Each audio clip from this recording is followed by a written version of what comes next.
Okay, everybody, welcome to another episode of Black Coffee. I'm your host, John Brown. Today we're here with John Authier. Is that how you say your name? Authier or Authier. It's French. Authier, okay. Yeah, so thank you for joining the conversation here, and I'm here to let's chop it up, see what you got going. I'm gonna start off with a couple of questions just to find out, get a baseline of where you from and what you're doing and where we're at. So where are you from originally? Where you guys living I'm from right now? I'm from Southern California. Okay.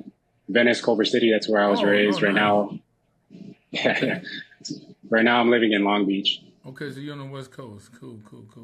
So are you married, single, or Married with two boys. married with two boys? Okay. Now, a couple of questions about yourself.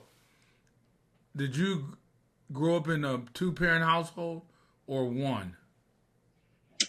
So originally it was two. I come from a broken household. Both of my parents were alcoholics, and they unfortunately had to give up being my sister when I was 8 years old. And then after that, I grew up with my aunt and my uncle. So it's kind of a mix of both.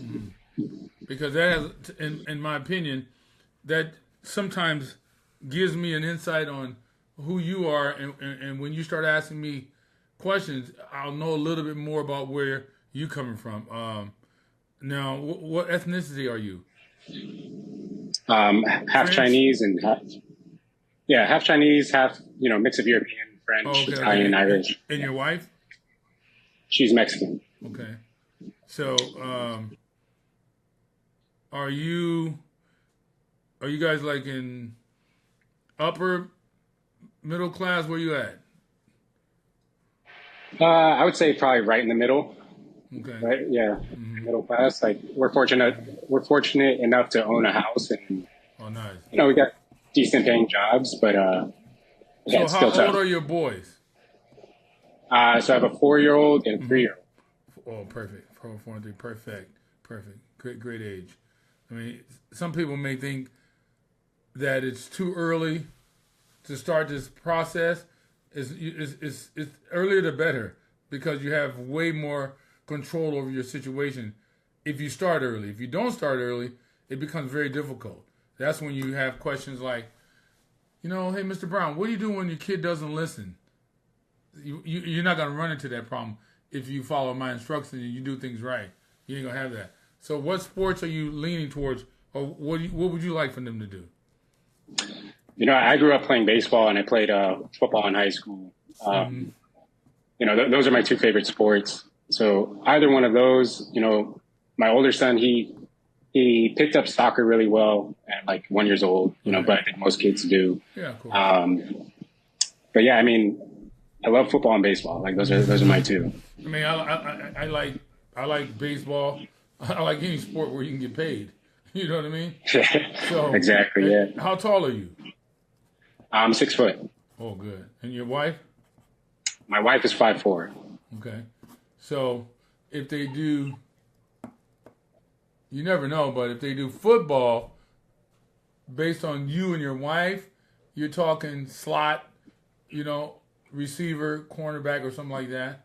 Most likely slot receiver is where they can probably really excel at. In my opinion, baseball, they can do shortstop, anything, you know what I mean? So there's no limit there. So I like those two sports, and I think now, like you said, he's playing soccer. It's nice to play soccer right now, to play basketball until maybe around 12 years old, and you got to start selecting what it is you want him to do. But one thing I always say is, at this age, start instilling in them that the goal is to go to become a professional athlete. Let them know that now, and don't be afraid to tell them that, because once you understand that, they understand that. That's their mindset. And at 3 years old, 4 years old, that's all they know. By the time they're 5 and 6, that's what they know. They don't know anything else, because they believe everything you tell them right now. So it's important that you reinforce whatever it is you want them to do. So go ahead and hit me with some questions.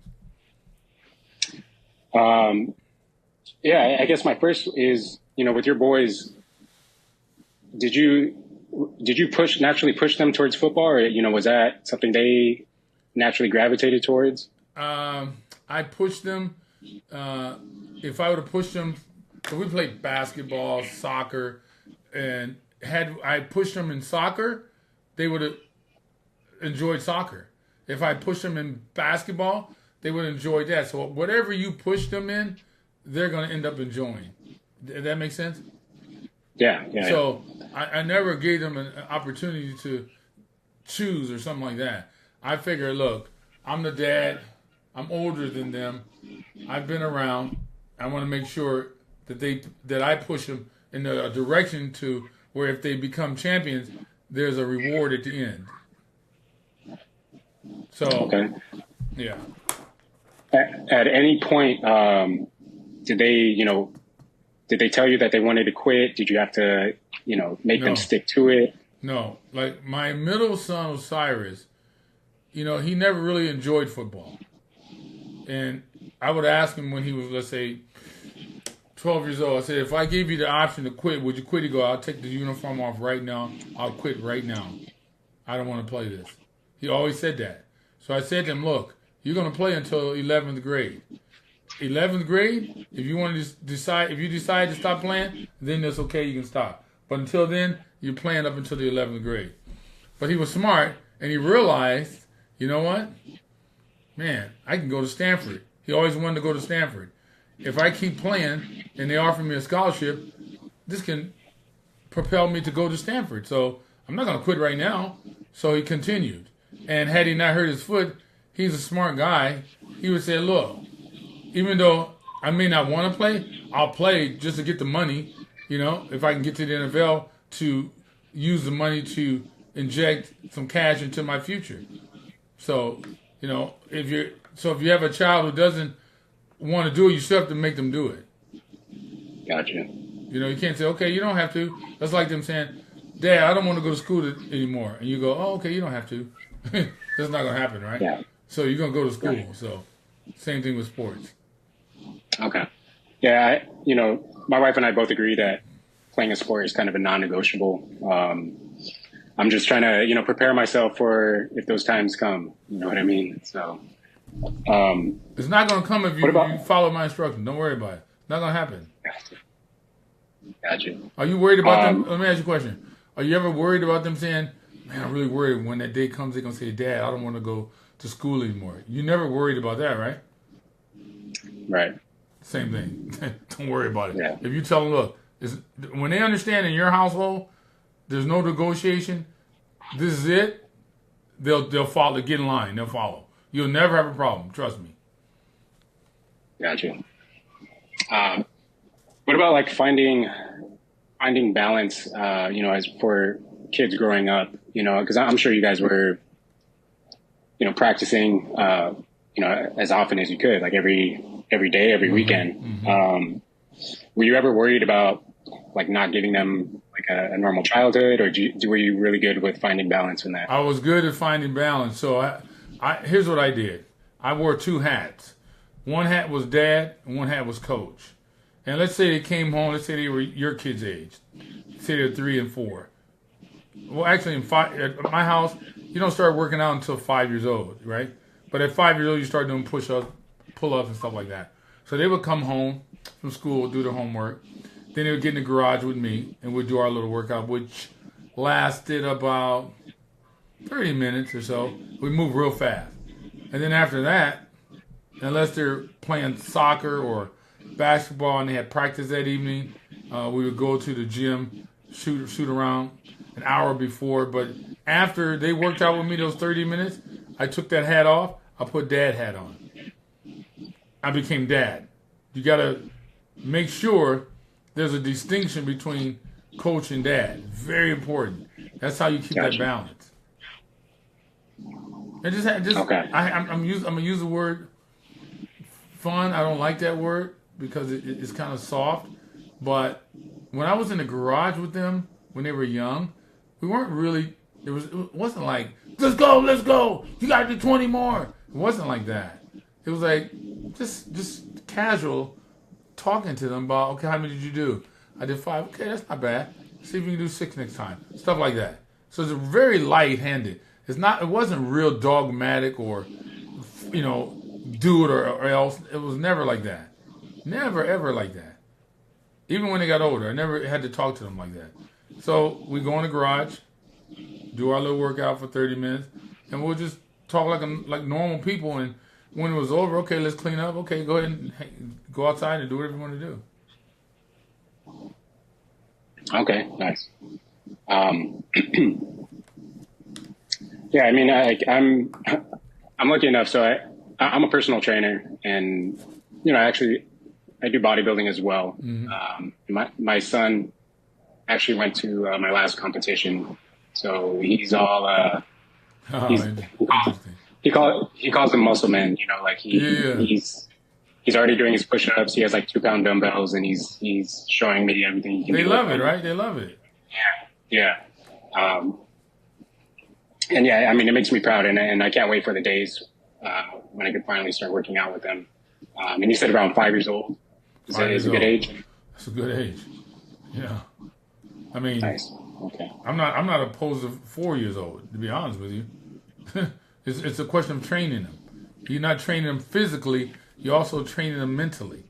So in my house, we were also heavily invested into education just as well as sports.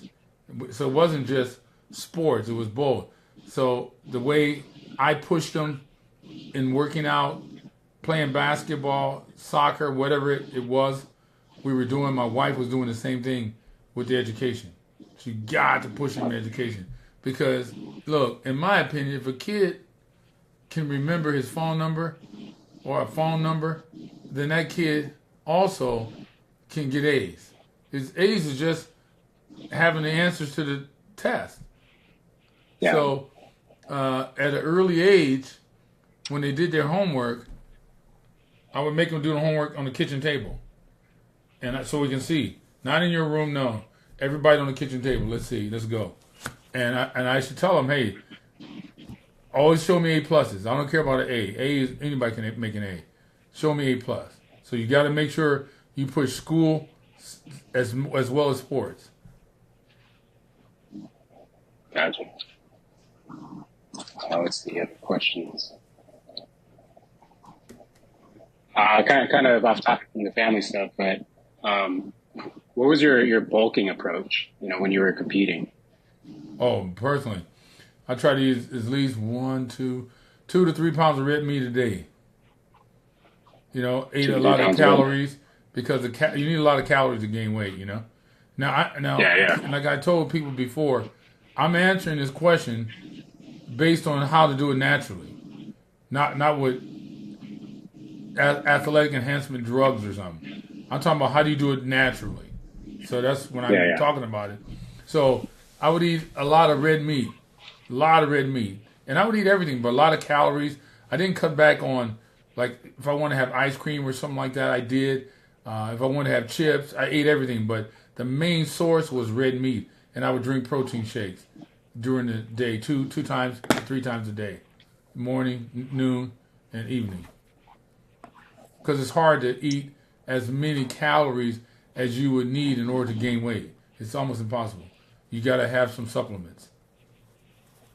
Yeah, I find that's extremely more difficult than cutting down. That's kind of where I'm at right now. I have to put on quite a bit more size before I can be competitive again. So what body parts are you looking to improve the most? Because as a bodybuilder, you look at yourself and you go, okay, it's like a sculpture. You go, okay, if I can increase this, reduce this, I will look better. So what are you trying to increase?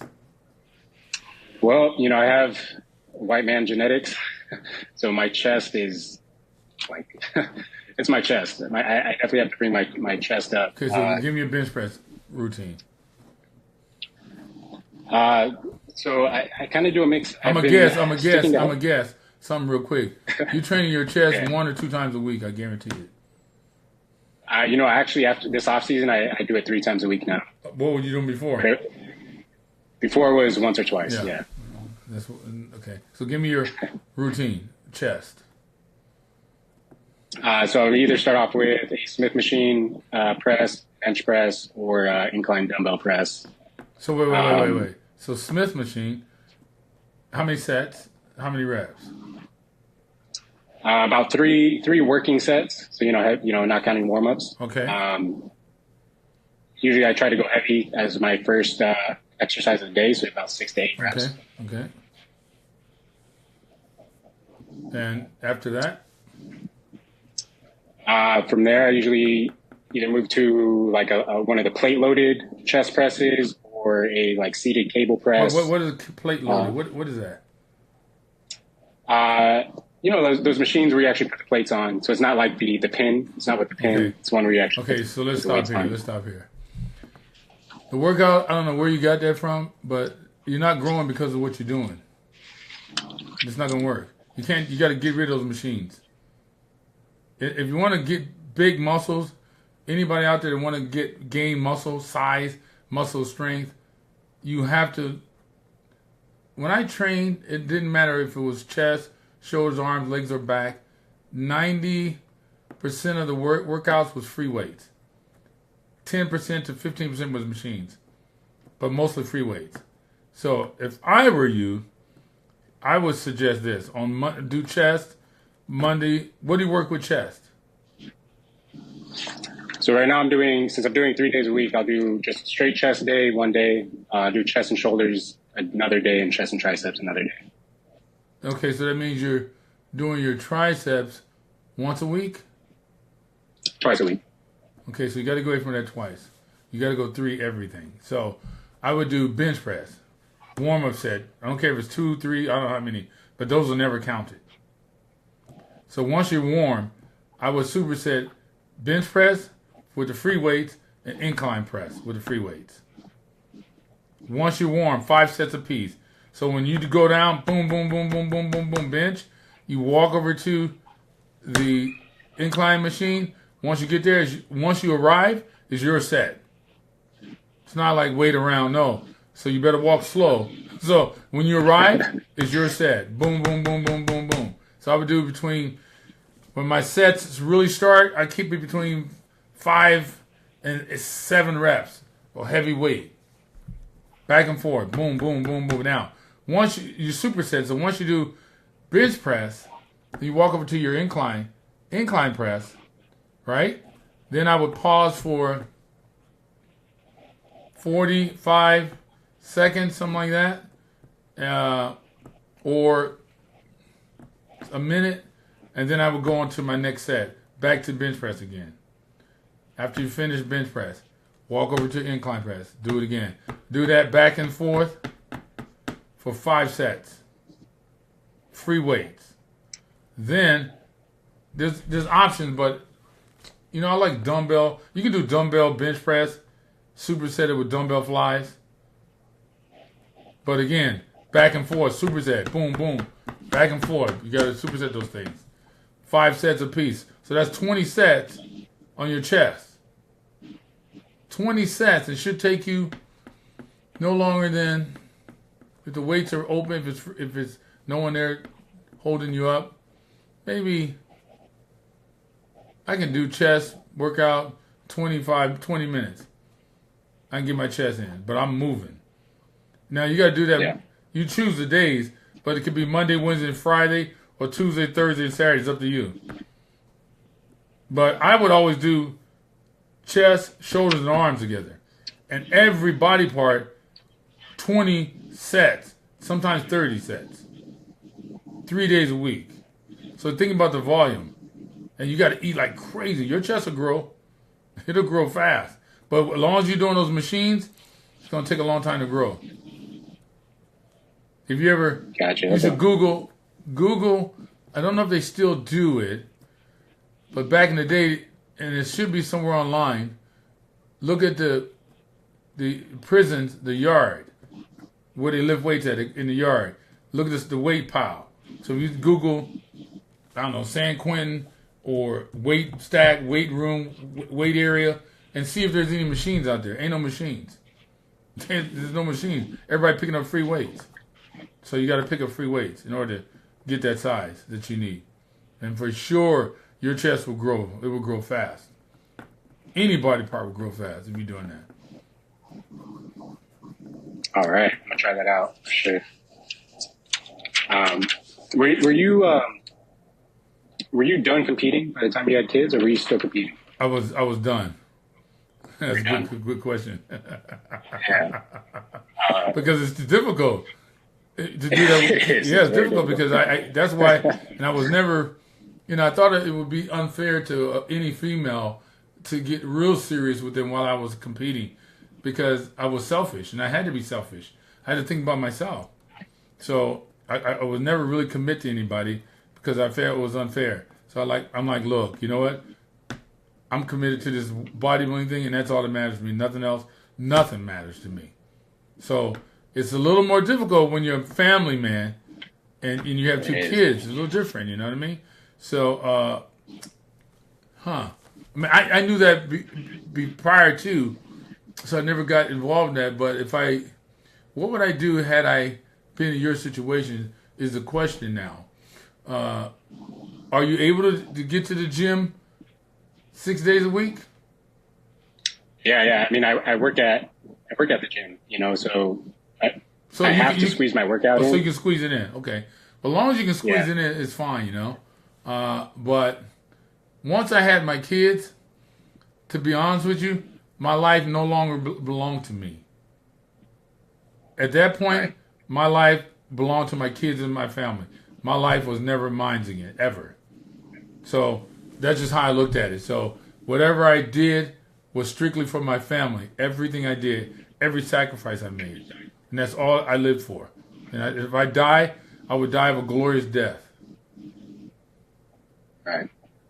Yeah, so I'm 32 now. I did my first competition when I was 20. Mm-hmm. And back then, I was really serious about it. Actually ended up developing an alcohol addiction, just like my parents, just kind of making some dumb choices. And I met my wife. We got married, kind of gave up the bodybuilding stuff and that dream. As of right now, I'm a year and 4 months sober. Congratulations. And thank you. And right after I got out of treatment, I decided I wanted to compete again, to try to get that passion, kind of get back to the man that I was. So I just recently started competing again, and kind of wanted to give it that one last shot. Okay. And I competed at nationals this year. Came in 4th. You competed at the nationals? Yeah, at the USA's. Oh wow. Yeah. I mean, I'm just doing men's physique. I'm not doing bodybuilding. It doesn't matter. Listen, it doesn't matter. Even men's physique, to get to the nationals and place, that's hard to do. It's not easy. Yeah. There's a lot of guys trying to do that. Yeah. Thank you.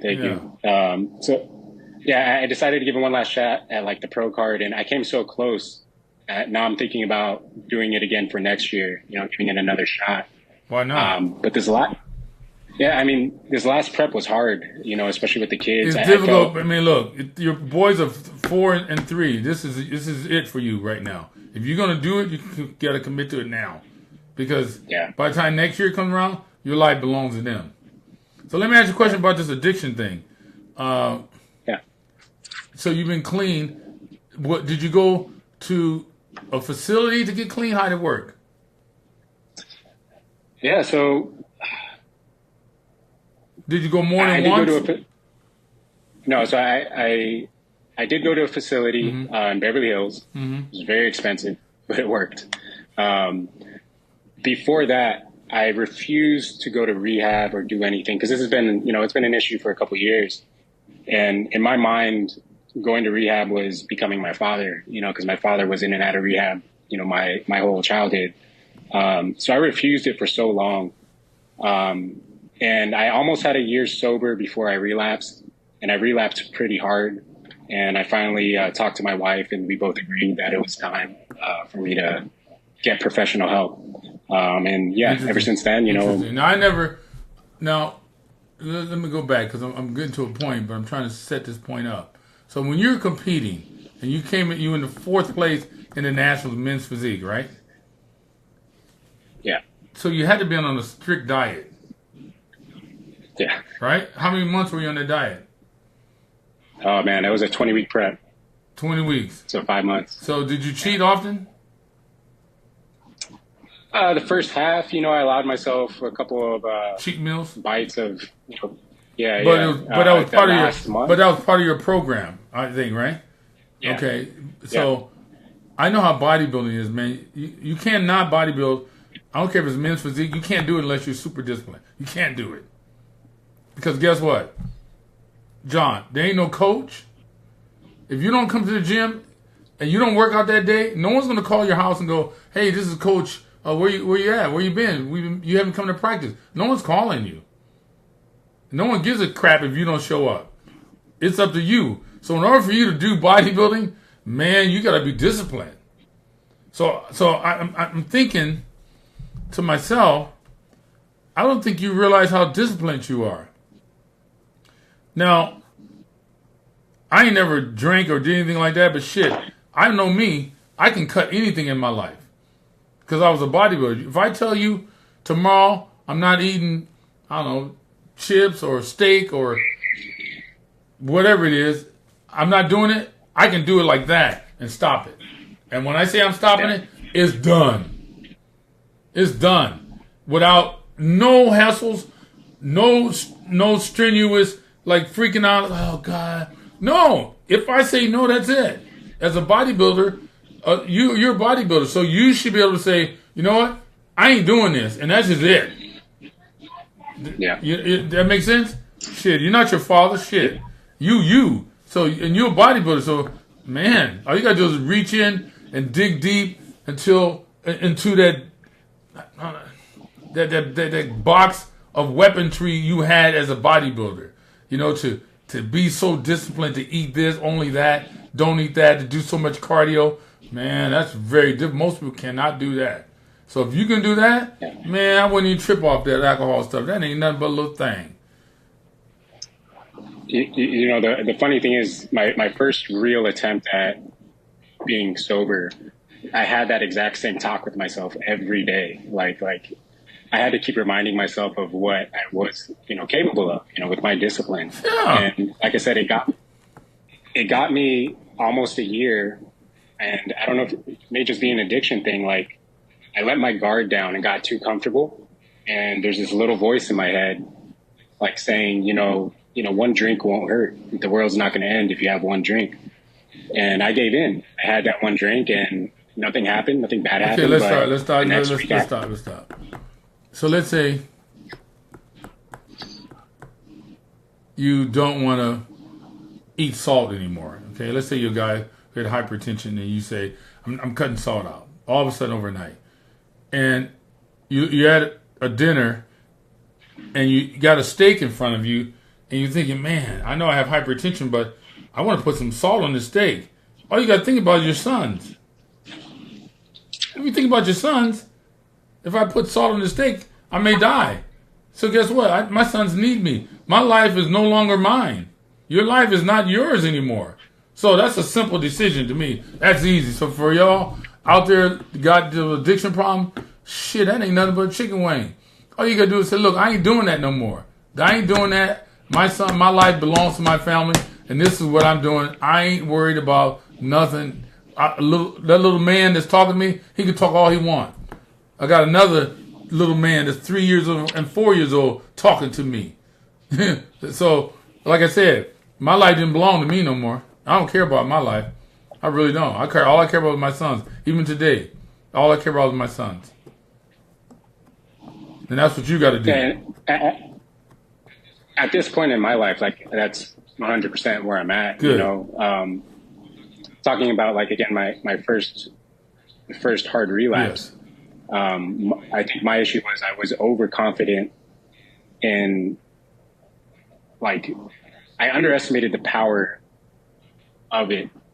Like, I don't know, it's hard to explain. Yeah, like, it's hard to explain because I'm thinking, what's stronger? your sons, living for your sons or living for you? Look, your sons mean more to you than any drink. Yeah. I'm sure if someone said, look, you know what, man? We got a new rule. in order for your children to survive, every man in his household has to commit suicide. Man, as long as I get a chance to say goodbye to my sons, I'll commit suicide so quick. Nothing matters to me but my sons. And that's what you got to look at. There ain't no drink, no nothing matters. Nothing gets in the way of that. Nothing. Ever. It's not even possible. Why even discuss that? So, you on the right track. Yeah. Let's go to the next subject. Shit. Man, you ain't nothing wrong with you. Shit. You know, they got you thinking that shit like, yeah, my dad, yeah, your dad did, but shit, you ain't got to do what he did. You and he's him. And now you got a chance to teach your sons how to be disciplined. Check that out. Check that out. How do you be disciplined? I taught my sons. Yeah, I think. Go ahead. No, I was just saying, like, I think my biggest worry is failing my kids the way, you know, my parents failed me. Because I didn't have a role model. I had to figure out everything out on my own, you know, even into my adulthood. I'm still figuring it out, you know, and it's hard for me. Wait. Hold on, dog. What you trying to figure out is pretty simple. What you trying to figure out? I'm trying to figure out what you're trying to figure out. It's simple. I mean, look, in life, if you steal and you get caught, you go to jail. So you don't do that. If you drink too much alcohol, you become an alcoholic. So you don't do that. There's certain things you just don't do in life. It's like basketball. There's rules, you know? So why if your life belongs to your kids, you're not trying to strike out. As long as you know the rules, which I think you do know, you ain't got to worry about nothing. You're not going to do nothing stupid. You're a smart guy, so you're not going to go steal something or steal a car or a grand theft auto or rob a bank, because you know if I get caught, now I'm incarcerated, I can't help my kids. My life is not mine. It's real simple. Don't worry about nothing. There's nothing to worry about. Keep it pushing. You ain't nothing wrong with you. Shit. Somebody done tricked you and told you you got to be careful. No, you got to be careful. No, you ain't stupid. You know what to do. Unless you're an idiot, you know not to spit into the wind. You don't tug on Superman's cape. You know what I mean? And you don't chug on the bulldog's chain. Third thing you just don't do in life. And you know those things. So ain't nothing wrong with you. You got to worry about failing them. You're not going to fail them because you're smart and you know 1 and 1 is 2. Shit. If you steal something, you get caught, you go into jail. So that ain't happening. So no one can ever convince me, hey man, what'd you steal this? What? You out your mind? I ain't doing nothing. Let me tell you a story. I was in Las Vegas at a trade show. Because I had a clothing company. And I participated in these trade shows. And it was like 2 in the morning in Las Vegas, or 1 in the morning I'm playing roulette with this guy. We're just sitting there playing, this white guy. I don't know who he is. So after about an hour, we're just playing. I said to him, man, you should bet on black. I think it's gonna be black this time. It was a roulette. And he looked at me and he said, F you, nigga, don't tell me what to do. Call me the N-word, right? Oh, man. And I was 230 pounds, right? I could have punched this guy in the face and whooped his ass right there, right? But listen, my kids are at home. They were young then, 2, 3, and 4. The pit boss got mad at the guy and said, hey, man, you got to go. We don't tolerate that stuff here. You got to get out of here. I go, look, man. I said, look, pit boss, come here, partner. Let me tell you something. I don't care what he calls me. He can call me whatever he wants. And guess what? I know my first and last name. That doesn't bother me. It's late at night. I'm going home in the morning. I got 3 beautiful kids. I'm planning on getting to my house, jumping in the pool, because it should be warm, because it's the summertime, and have fun with my 3 kids. If I get in a fight with this guy, what if I hit him, and he hits his head on the corner of the table, and he dies? Now I'm behind bars, and my kids are asking me, Papa, why'd you do that? See, that's not going to ever happen to me. I'm too smart for that. You can call me whatever you want. My name is John Brown. If you call me blockhead, the N-word, that doesn't bother me. You got to be smart in life. It's not that difficult. It's an easy decision. So I took my butt to my room, cashed my chips, and went home and got in the pool with my sons. Ain't nobody catch me slipping or tripping or putting me in a jam. No, You don't get no jams. You got them 3 boys. I mean, those 2 boys. Sorry. No. Don't let stupid stuff happen.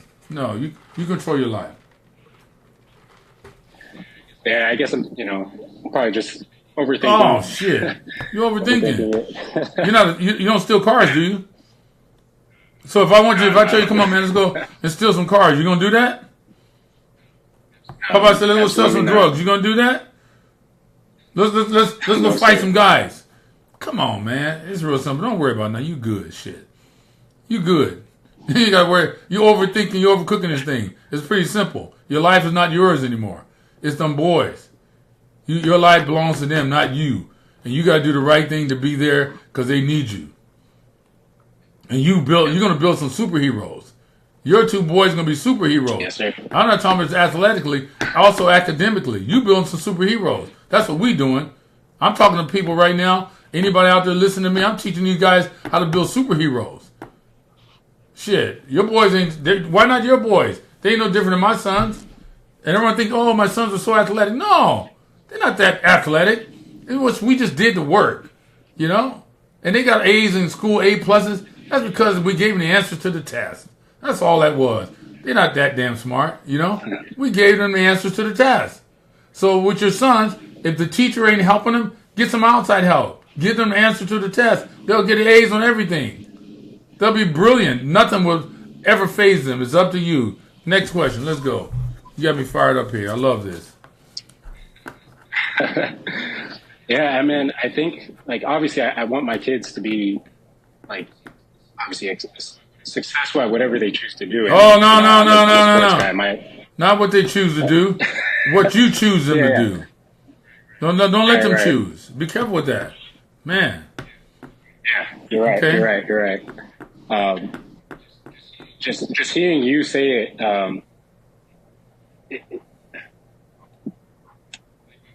when you say it, you obviously you had dreams for your sons and you didn't care how outrageous they sound or how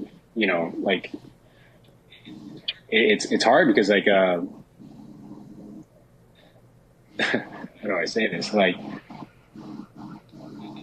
Not that I don't want to sound dumb saying it. It's just spit it out.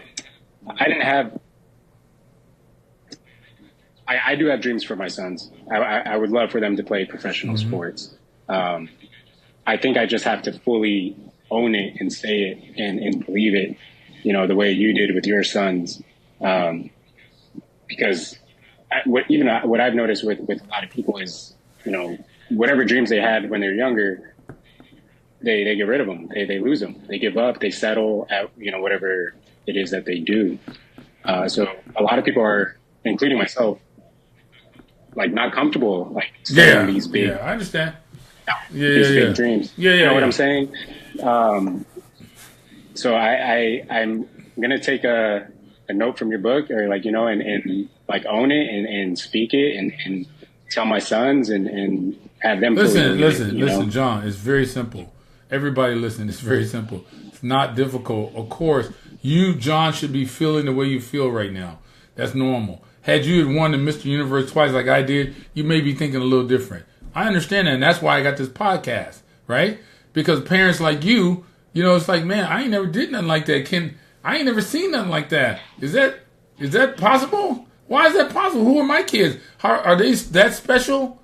Are my kids that special?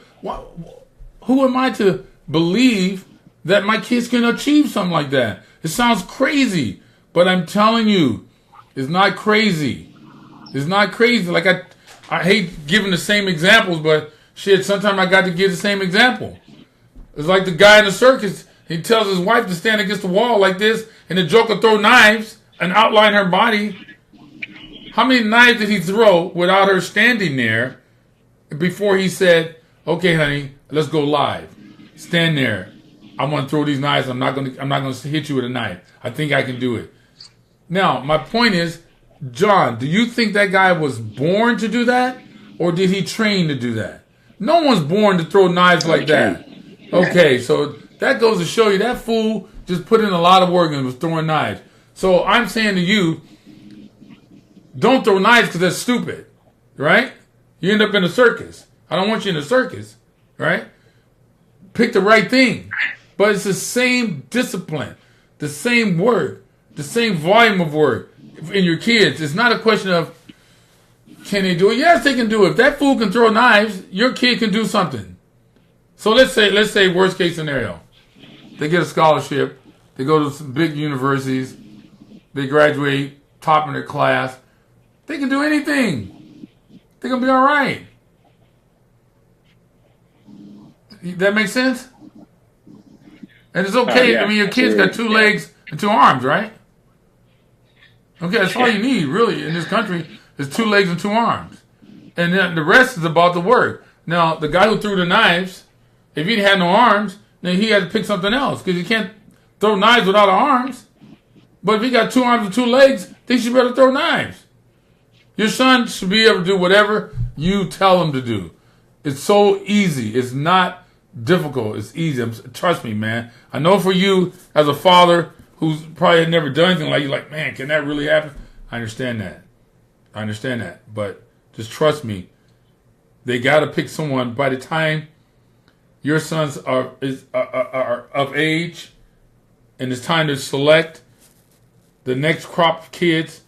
They're going to Major League Baseball or they're going to NFL. Why not your kids? And let's say they fall short, but they end up going to Notre Dame, USC, or Stanford for free. What you worried about? Because I guarantee you they can get straight A's. I guarantee you 3 and 4? Oh, man. Listen to me. If they're in my house, they're getting straight A's. There ain't no question about that. And they're in the gym working out with me. We're going to find out. Look, if they don't make it, we're going to find out. We ain't going to screw around. We're going to find out. And all these, you have disbelievers. Today you have instant coffee, instant tea, and instant disbelief. There's a lot of disbelievers, man. They can be telling you, man. I never told people what we were doing, unless they were close friends. I would tell close friends, but other people on the team, other athletes or parents of athletes, I never discussed that with them because they can't handle it. You understand what I'm saying? They were of a different mindset. So I couldn't tell them, oh, yeah, this is what we're trying to, this is what we're going to do. They'll think I was crazy, but I didn't give a care. I didn't give a crap if they thought I was crazy. And same thing for you, my man. You get your boys and you just say, okay, here's what we're going to do. But you got to put in a lot of work, John. A lot of work. A lot of work, John. I mean, it's a job. It's a second job. Your life no longer belongs to you in order for this thing to work. Kids cannot do it on their own. Every now and then you get one kid who squeezed through the needle's eye. Every now and then. But see, my podcast is directed to people who are not the exception, but the rule. The exception guy, he's going to go out there and do it himself and make it. I'm not talking about that guy. I'm talking about the general public. The 95% of the people. What about those guys? What about those parents? I saw a video the other day. A guy was talking to a group of kids. It looked like they're maybe freshmen in high school. Just telling them good things, which was right, what he said. Instilling things like show up on time, do your job, and so and so and so and so. Those are good things. But in order for your kids to make it, it's up to you, John. It's not up to the coach. A coach can never make your son great. Never. Not possible. Only you can do it. That's what I'm telling you. If you do it, put the work in, only you can do it. No one else can do it for you. The kids can't do it on their own. The two little boys can't do it on their own. It's up to you. Got it. Understood. I do have I was naturally good at sports growing up, baseball mostly. And I think one of the things that negatively affected me was family over praising how good I was. Does that make sense? Like, to the point where I felt like I was always good enough to start. I was always good enough to play. But having family tell me like, oh, you're so good. You're good at this. You're good at that. It made me not want to feel the need to practice. You know what I mean? Your foundation. My question is how did you praise your sons if you did? Like, here's what I told you. I go, boys, line up. They would line up from biggest to smallest. I made them stand at attention like that. Okay.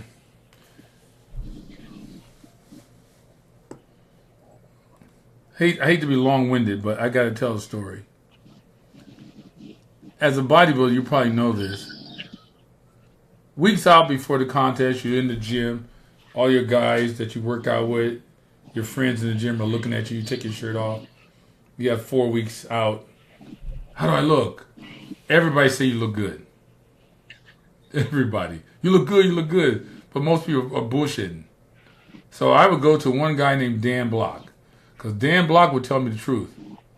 If I took my shirt off, I said, Dan, am I looking like I should look? And Dan said no. I had to go back to the gym, work harder, or go harder on my diet, whatever I needed to do, go back to Dan's house. And when Dan said I was good, I was good. My point is this.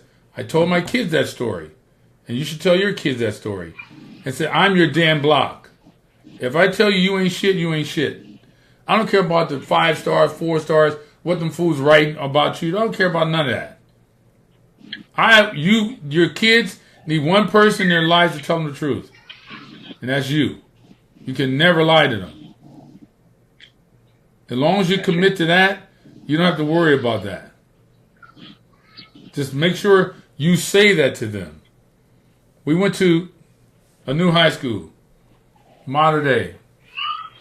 My son was a 5-star receivers. All kind of offers. I sat in front of the coach and said, Coach, look, here's what we got. We're going to come into your school, but I need 2 things from you. I said this to USC also. I tell everybody this.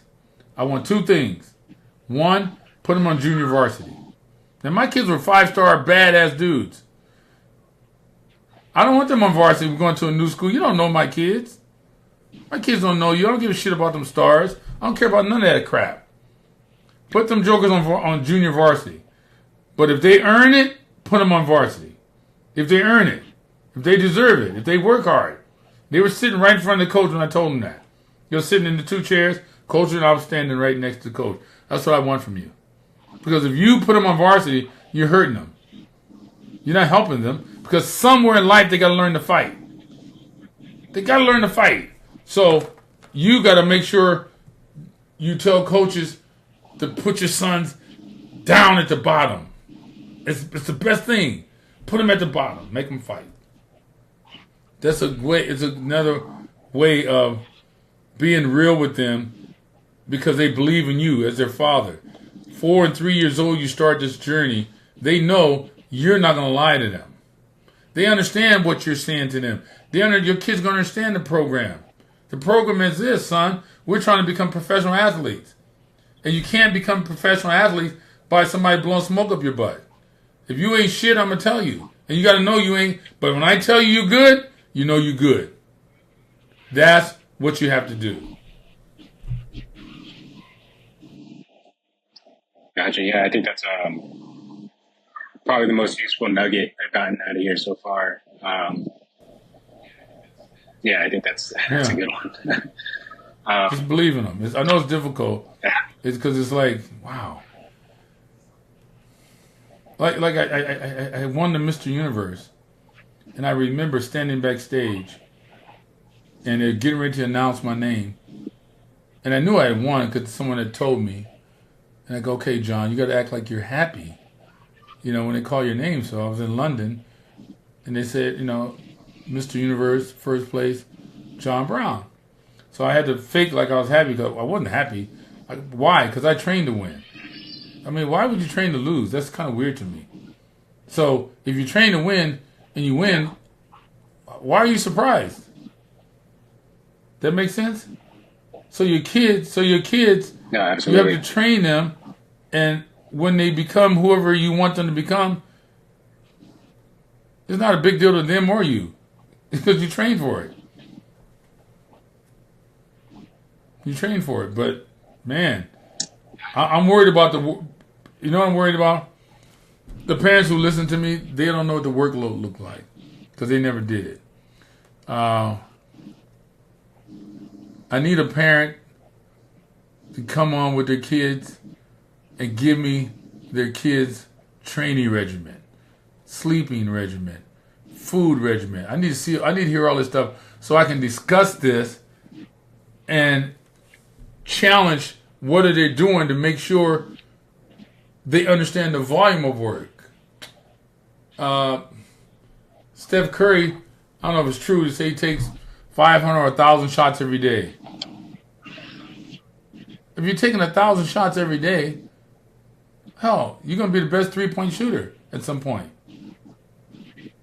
He wasn't born to do that. He trained. So, if your son is playing basketball, I don't give a shit if he's 8 years old, and he ain't shooting 1,000 balls a day, something's wrong. Matter of fact, you got to do 1,100 to be better than Steph Curry. Most basketball players, in my opinion, are lazy. I'm not impressed with the NBA. They miss too many shots when they shoot. How do you miss so many damn shots and you're NBA champion? Well, what is that all about? They barely won the Olympics. Steph Curry won them. Steph Curry won those games because he practiced shooting. How do you miss all the shots? When I see these guys playing basketball, you know what they do? They all try to go to the hole and lay it up. Oh, wide open shot, they won't take it. Like it's kryptonite. They won't take that shot because they're lazy. What does that tell you, John? 95% of the people in this country, on this planet, are lazy. 95% of them. Get your sons in that 5%, they'll make it. Get them in the 5%, but don't miss out on the volume. You're doing your chest 2 days a week when you got to do it 3 days a week. That ain't going to work. Same thing with your kids. But again, don't yell and beat them down. It's not about that. It's all about just doing the work. It becomes natural. It's just what they do. It's what they do and it's what they know. And you're going to be surprised. You know, and if I were you, if I'm playing baseball, I go on the line. Look, it's beautiful. You got on the internet. Go online. Check out the best hitter in baseball or top 5 guys. Get their training regimen. And then do that plus more. Your sons will make it. It's not difficult. Guys, people are lazy. That's to your advantage. Gotcha, love it. Thank you, sir. I mean, that's okay. All the questions I have. In conclusion, just believe in yourself, believe in your kids, and this is another subject for another day, but I don't believe in holding kids back either. See, a lot of parents, they go on these journeys and they start hearing, you got to hold them back. And they do that. Look, you want to push your kids up, not hold them back. You want your kids to play with older kids, not younger kids. If you play with younger kids, the weak and the poor, only the weak and poor gets better, not you. So you got to force your kids to go up, to play on a higher level. Because at some point in life, they're going to have to play that older kids. So you got to train them right now. Don't hold them back. That hold back stuff is stupid. Don't do that. Now, if they graduated 17, I would hold him back. But that's not holding him back or her. That's putting him in the right grade. They need to graduate at 18. Some kids graduate at 17 because of their birthday or their moms. In most cases, the moms were lazy and they didn't want to babysit them anymore. They want to throw them suckers in the kindergarten at 4 years old. That's how that happens. So people want to know your mom was lazy and didn't want to take care of your ass no more. So she put you in school early. Don't do that. Don't put them in school early. Put them in the right grade, and you train them like you need to train them. So you live in Long Beach, so we should Gotcha, thank you. There's a studio in Long Beach I'm going to start using. I'm going to bring some live guests in, you know? Yeah, we just moved here about a year ago because the school district's better. Well, yeah, try to get out of the LAUSD. Yeah, that's better. You know? But make sure you remember your life belongs to your kids, not you anymore. As long as you live by that rule, yes, sir. You ain't never gonna go wrong. You ain't never going wrong. Remember what the guy called me the N-word? I'm like, man, shit, I don't care nothing about that. I'm gonna get ready to get up out of here, get in my car in the morning, go play with my kids. I ain't trying to do nothing stupid. I ain't getting no fights. No. Bye. So just make sure you know right from wrong. Shit. Do the right thing. All right, Johnny. So any questions you have later or something like that, hit us up, and because it's gonna be a lot of stuff coming down the pike. You're gonna be in a situation of what do I do? How do I do this? It's gonna be crazy. There's a lot of stuff. Scholarships, what high school to go to. Should I take them out of this school?